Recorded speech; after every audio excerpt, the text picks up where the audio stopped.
Capítulo 2. A pequena virtude do passar despercebido.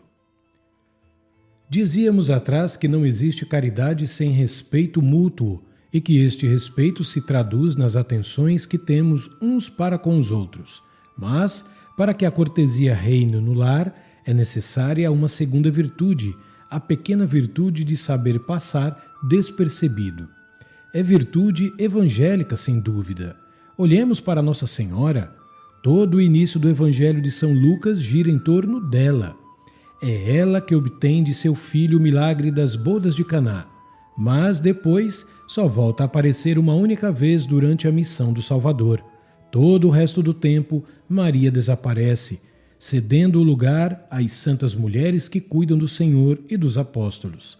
Apaga-se até a hora trágica da cruz, em que volta para junto do seu filho, que vai morrer.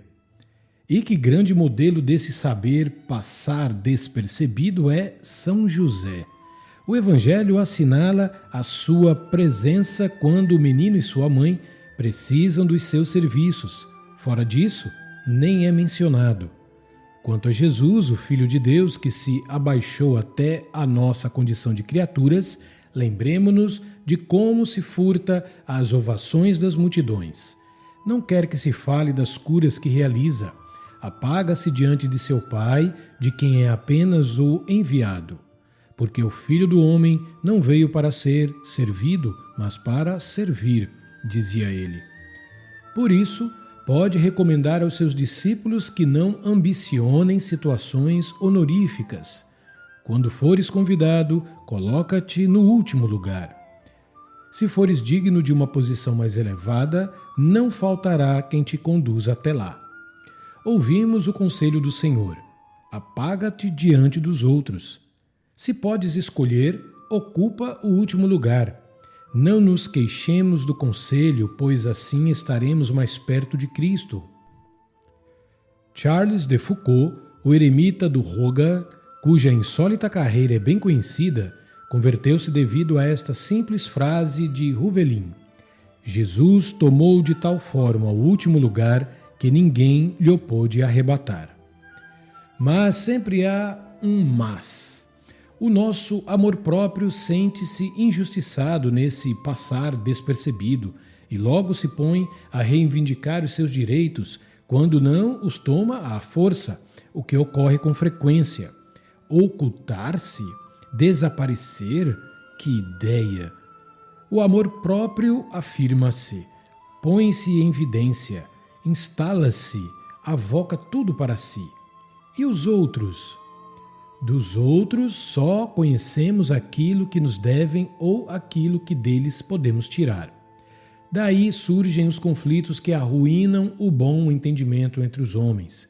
Por que devo ser passado para trás? Por acaso serei menos capaz do que aquele outro?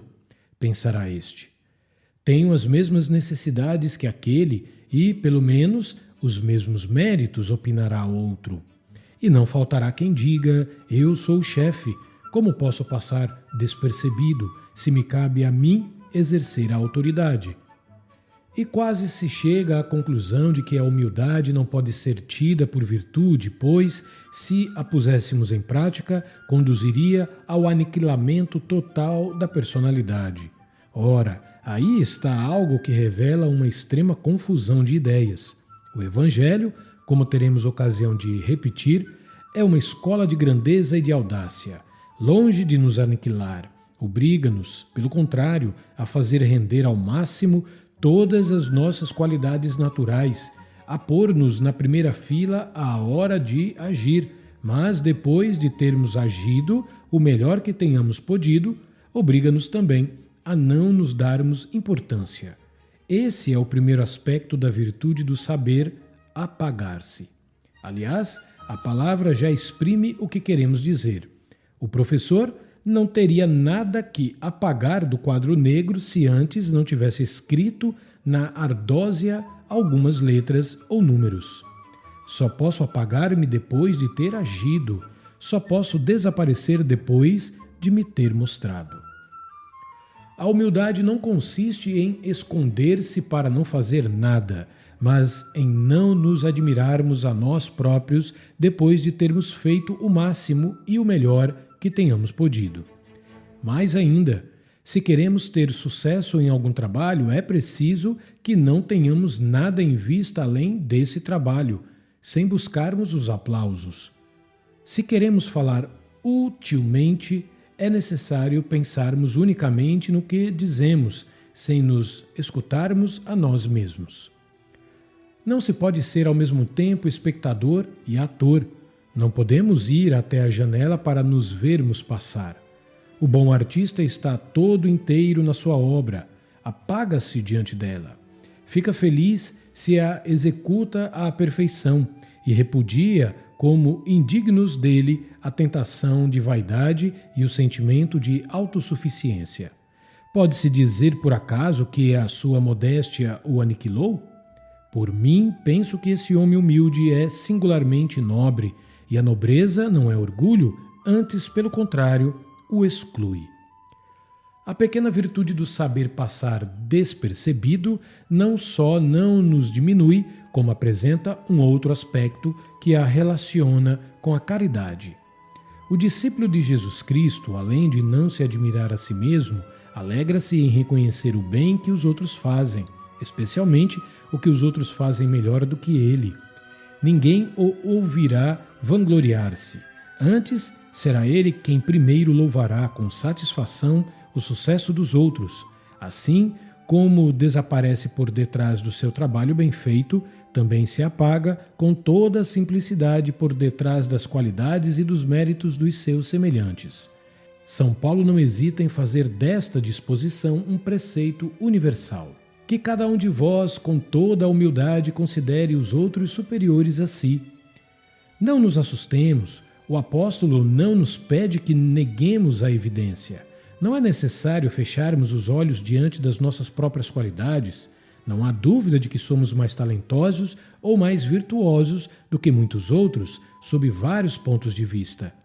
Mas não é menos verdade que mesmo aqueles que, com toda a razão, consideramos inferiores a nós, têm aptidões e virtudes que nós não possuímos, pelo menos no mesmo grau. Se observarmos com objetividade, não haverá ninguém que não nos supere em alguma coisa.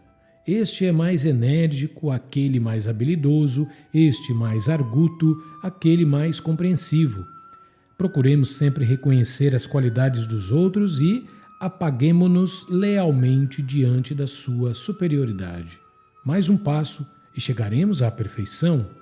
Já que os outros têm méritos e direitos como nós, por que havemos de exigir que se curvem sempre diante de todas as nossas vontades?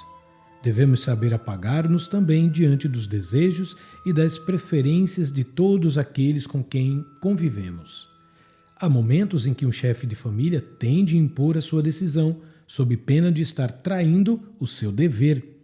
Mas, nesses casos, não é a sua opinião ou o seu gosto que ele faz prevalecer. Está exigindo o respeito a uma lei superior, a que ele próprio se submete em primeiro lugar. Fora desses casos em que a autoridade tem o dever de exercer as suas responsabilidades, sempre o melhor meio de assegurar o bom relacionamento no lar é que cada um se propõe a tornar a vida amável aos outros.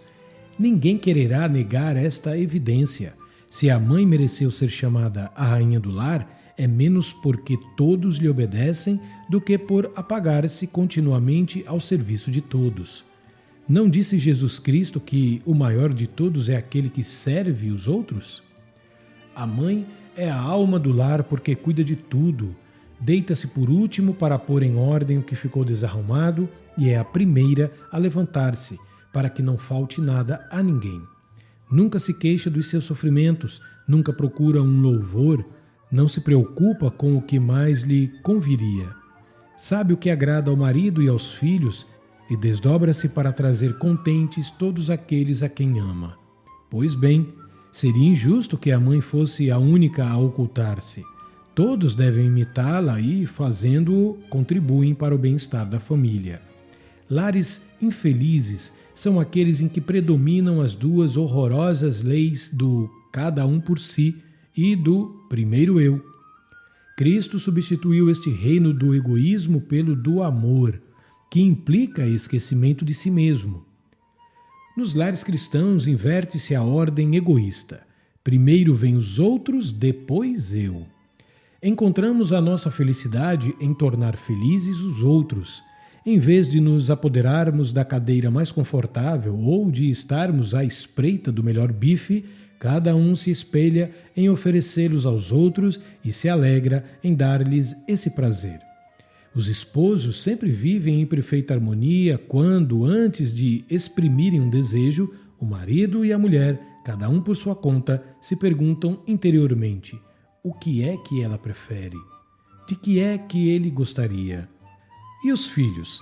Não devem eles pensar que o pai e a mãe renunciam inúmeras vezes às suas comunidades para lhes darem uma satisfação? Os pais alegram-se com a felicidade dos filhos, e os filhos, por sua vez, não devem deixar passar nenhuma ocasião de adivinhar as preferências dos pais e fazê-lo discretamente, sem que eles o percebam. Não hão de dizer: ninguém pensa em mim, só eu é que me sacrifico. Numa família em que todos procuram passar despercebidos, ninguém se sacrifica. Não há necessidade de pensarmos em nós mesmos, porque os outros o fazem antes de que nós o façamos. Ninguém fica esquecido quando cada um se esquece de si pelos outros. Mas isso seria o paraíso na terra, dirá alguém. Não há dúvida que sim, e desejo de todo o coração que se faça a experiência.